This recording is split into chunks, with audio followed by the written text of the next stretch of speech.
안녕하십니까. 여수MBC 뉴스투데이입니다. 해마다 장마철이면 집중호우로 안전사고가 잇따르고 있습니다. 저 여수MBC는 오늘부터 4일간 여름철 안전진단 관련 뉴스 집중 보도해드립니다. 오늘은 첫 순서로 장마철이면 예견된 인재사고인데도 옹벽이나 축대 붕괴가 자주 발생하고 있어 대책이 필요합니다. 강서영 기자가 취재했습니다.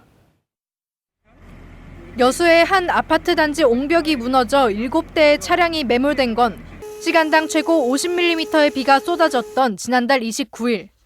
사람이 지나가고 있었다면 자칫 큰 피해로 이어질 뻔했습니다. 사고 지점은 이전부터 크고 작은 침수 피해와 토사 유출 등이 발생하던 곳이라 주민들의 불안은 가중되고 있습니다.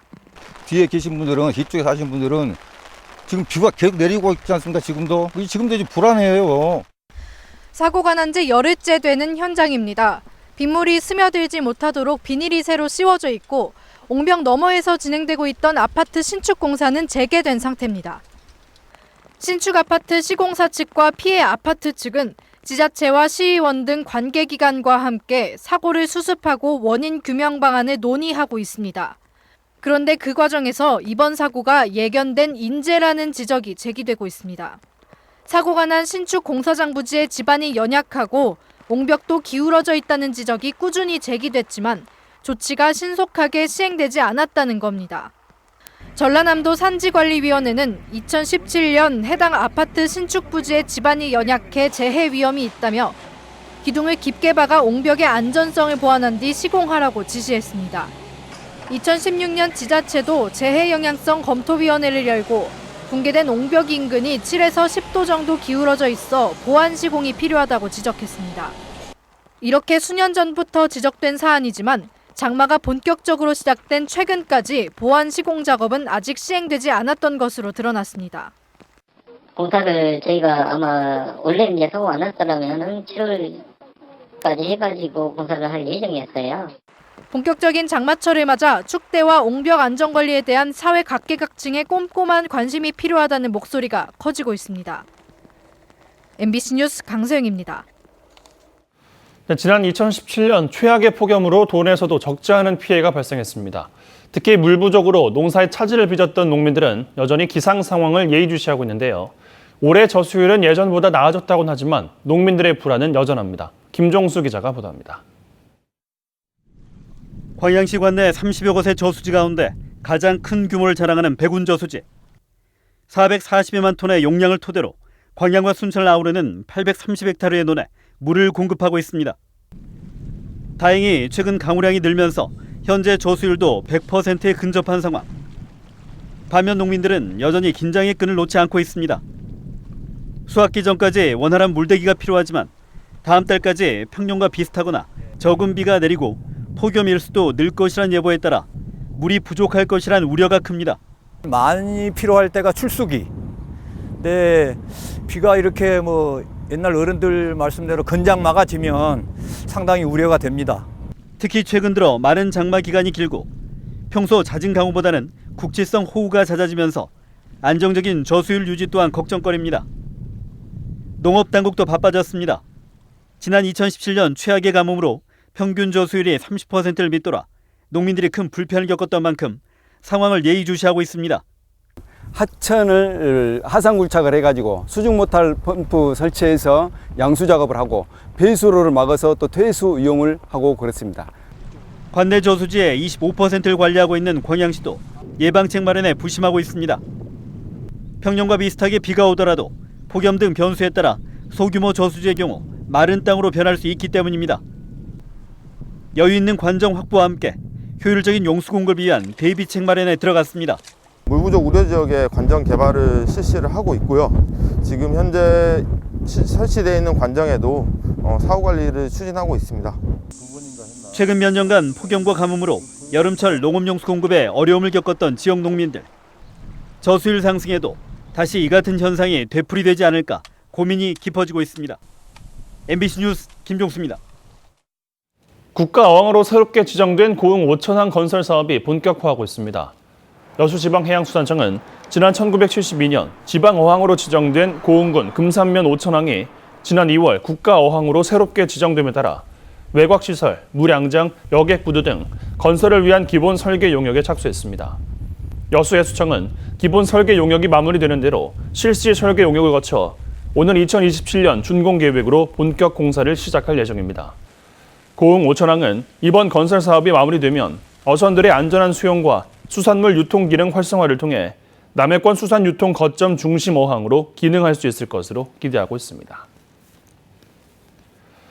여수시가 웅천 택지개발 정산금 관련 소송에서 패소한 것과 관련해 자세한 사업 정산 내역이 상세히 공개되어야 한다는 주장이 제기됐습니다. 정치개혁 여수시민행동은 어제 성명을 통해 여수시의 패소로 정산금 270억 원과 이자, 근저당 무효화에 따른 손실로 모두 400억 원이 넘는 공적 피해를 보았다며 책임자들에 대한 철저한 규명을 촉구했습니다. 시민행동은 그러면서 여수시가 상세한 정산 내역을 공개하고 이를 바탕으로 시의회나 시민들과 함께 공동 대응 방안을 찾아야 한다고 주장했습니다. 대기오염물질 배출 농도 조작 사건 새로운 국면을 맞고 있습니다. 측정값을 조작한 도내 측정 대행 업체 3곳에 지자체가 영업정지 6개월의 행정처분을 내렸고 업체들은 행정처분 집행을 중지해달라며 이의를 제기했는데요. 환경관리에 공백이 생기는 건 아닌지 우려가 크고 있습니다. 문영철 기자가 보도합니다. 대기오염물질 배출 농도를 조작하다 적발된 여수의 한 측정 대행업체입니다.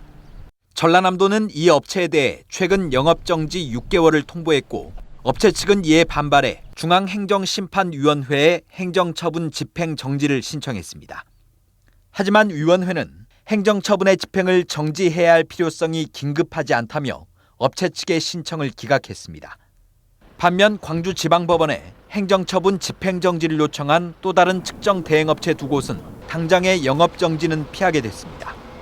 행정처분의 효력을 정지할 긴급한 필요가 있다며 법원이 업체들의 손을 들어준 겁니다. 이의를 제기한 기관에 따라 다른 판단이 내려진 건데 행정처분을 내린 지자체도 이 같은 상황을 납득하기 어렵습니다. 공공복리랄지 그런 문제에 있어서 좀 시각이 중앙행정심판위원회하고 법원하고 약간 좀 틀린 것 같습니다. 한편 영업 정지에 들어간 업체는 전남 지역 측정 대행업체 가운데 규모가 2번째로 큰 사업체로 40여 개 배출 사업장과 정식 계약을 맺고 있습니다. 여기에 단발성 계약까지 더하면 이 업체가 측정 대행 업무를 수행하는 사업장은 더욱 늘어납니다. 오염물질 배출 관리에 공백이 생길 우려가 큰데 환경부는 이제서야 대책을 마련하고 있습니다. 영업정지 같은 것들 때문에 갑자기 줄어드는 그런 상황에 어떤 지침이라든지 그런 부분을 지금 검토를 하고 있는 상황입니다. 여수산단 주요 업체들의 대기오염물질 측정값을 조작했던 광주의 한 측정 대행업체 역시 영업정지 6개월의 행정처분을 받았지만 이에 불복해 행정심판을 제기한 것으로 알려져 지자체와 측정 대행업체와의 공방이 본격화할 것으로 보입니다. MBC 뉴스 문형철입니다. 여수사건 특별법원의 소관 부처인 행안부가 특별법보다는 과거사 정리법 개정 쪽에 무게를 두어 법안 처리에 난항이 예상됩니다. 국회 행정안전위원회가 낸 여순사건 특별법안 검토 보고서에 따르면 행안부는 여순사건의 추가 조사가 필요하지만 개별 사건만 다루기보다는 과거사 문제 전반을 논의할 수 있도록 과거사 정리법을 개정하는 방안을 검토하는 게 바람직하다는 부처 의견을 냈습니다. 지난 2017년 4월부터 현재까지 발의된 5건의 여순사건 특별법안은 지난 3월 반대 정서가 강한 국방위원회에서 행정안전위원회로 이관된 바 있습니다. 광양시의 공약시민평가단이 민선취획위 공약 이행 성과를 점검했습니다. 시민평가단은 어제까지 현장 방문과 질의응답 등을 통해 140개 공약에 대한 추진 상황과 실적을 분석하고 100원 시내버스 운영 등 24건의 사업이 완료돼 17%의 이행률을 달성한 것으로 파악했습니다. 지난해 8월 출범한 평가단은 모두 36명으로 구성됐으며 공약의 신뢰성을 높이기 위해 반기별로 이행률을 평가하게 됩니다. 무안공항이 국제노선 확대로 이용객이 급증하면서 1년여 만에 확 달라진 모습을 보이고 있습니다. 아직까지는 이용객 100만 명 돌파를 장담할 수 없지만 가능성은 상당히 높아 보입니다. 고익수 기자입니다. 지난해 4월 제주항공이 취항을 하면서 기지개를 켜기 시작한 무안공항. 불과 1년여 만에 지금은 말 그대로 날고 있습니다. 올 상반기 무안공항 이용객은 47만 2천여 명. 지난해 같은 기간 24만 2천여 명에 비해 95%가 늘었고 지난해 연간 이용객 54만여 명에 육박하는 고공실적입니다. 전국 공항 가운데서도 최고 신장률을 기록하고 있습니다.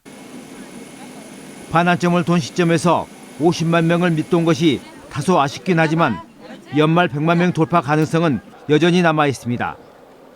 극성수기인 여름 휴가철에다 추석 명절 연휴를 낀 가을 성수기가 이어지기 때문입니다. 상반기 때 이제 50만을 수치적으로 보면은 넘겨야 되나 좀 47만 2천 명을 했습니다. 그러나 우리 도에서 생각할 때는 하반기 여름 성수기철이 있고 그래서 하반기 때 포함되면 1년 정도 총괄을 하면 여기에 10개 국제 노선을 운항하고 있는 제주항공의 공격적인 노선 확장과 전라남도의 노선 다변화 마케팅 강화 등이 더해지는 것도 기대감을 한껏 키우고 있습니다. 우리 사람들이 인기가 많은 장가계고 백두산을 가는 NG공항하고 그렇게 두 군데를 신규 취항할 계획입니다. 예, 그렇습니다. 무안공항이 안정적 궤도에 진입했음을 상징적으로 보여줄 연간 이용객 100만 명. 활주로 연장의 시급성과 맞물려 단순히 숫자 이상의 의미를 지니고 있다는 점에서 돌파 여부에 관심이 커지고 있습니다. MBC 뉴스 소익수입니다. 순천시의회가 반려 유기동물 보호와 관련된 조례 제정에 나섭니다. 순천시의회는 반려동물과 유기동물 보호 학대 방지에 관한 조례 제정을 앞두고 동물 관련 관계자들의 의견을 수렴했습니다. 발효 중인 강원 영동지방으로는 시간당 15mm 안팎의 세찬 비가 내리는 곳이 있고요. 그 밖에 서울 등 중부지방에는 약한 비만 이어지고 있습니다. 이 비는 대부분 오전 중에 그치겠지만 강원 영동지방은 내일 새벽까지도 이어지겠습니다. 호우경보가 발효 중인 강원 산간에는 100mm 이상, 그 밖에 영동지방도 최고 80mm가량이 더 오겠습니다. 그 밖에 전국의 하늘 오늘 대체로 흐리겠지만 충청과 남부 내륙 곳곳에는 빗방울이 떨어지는 곳이 있겠고요. 한낮 기온 서울 26도 선에 머무르겠지만 광주와 대구는 30도 안팎까지 오르겠습니다. 날씨였습니다.